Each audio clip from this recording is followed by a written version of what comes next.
Hello, good day. This is Jade from Custom Chicken Breeding Farm and welcome to my playground. So, dito po yung aking mga toys, no, mga Shamu Asils, no. May mga extra chickens. Merong Cornish doon sa kabila, no. Tsaka may heritage akong nakatago diyan. So, dito lang 'yan. So, eto, meron tayong Ferris wheel. So, kung saan nag-train yung ating manok. Okay? So, tsaka may mga free range. No? Pastured tayong mga Shamu Asils doon sa gilid. Ayan. So, ito. Playground ko to. Hindi ito ang farm. Ang farm andun sa kabila. No? So, mga Prairie natives natin andun. So, hindi natin pinapa-communicate yung ating manok dito sa manok doon sa kabila.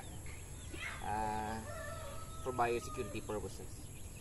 Anyway, so sa video ito pag-uusapan natin itong betel nut, no. Ano to, familiar kayo dito, no. So sa amin tawag ito bunga. So parang palm ito, no, parang coconut yung type ng puno, no, mataas. Tapos ginagamit ito siya for deworming mga manok, no. So bata pa ako noon, ito na ginagamit ni Papa pang purga ng mga manok, no. So, very effective. Actually, na-feature nga to sa isang post din before ni Sir Manny Piñol, no?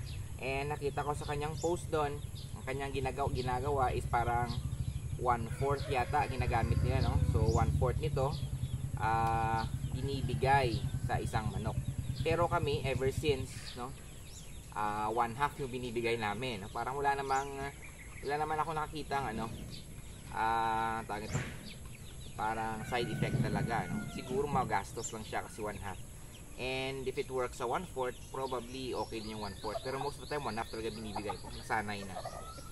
And unlike sa ibang dewormers, no, napakabilis nitong umaksyon, no? Kasi hindi nga mag 5 minutes minsan, no, lalo na kapag hindi nakakain yung manok. Pinurga mo nito, within 5 minutes na kami makikita ka ng lumalabas ng mga tapeworms, no? So napakabilis ng kanyang aksyon.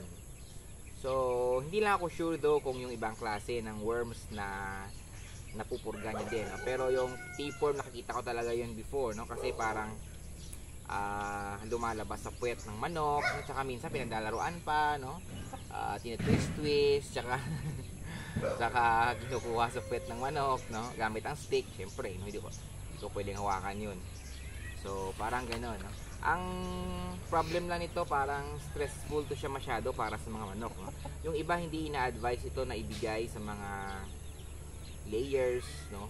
Or yung iba naman sa mga panabong, no? Parang 2 weeks before dapat isabong na pwedeng magbigay nito, no? Kasi sabi nila parang stressful daw. Kaya hindi ko pa na-prove, no? Saka wala naman akong pake sa mga ganung bagay so far. Ito ginagamit ko lang to kapag sa mga sa mga payat talaga ng mga manok, no?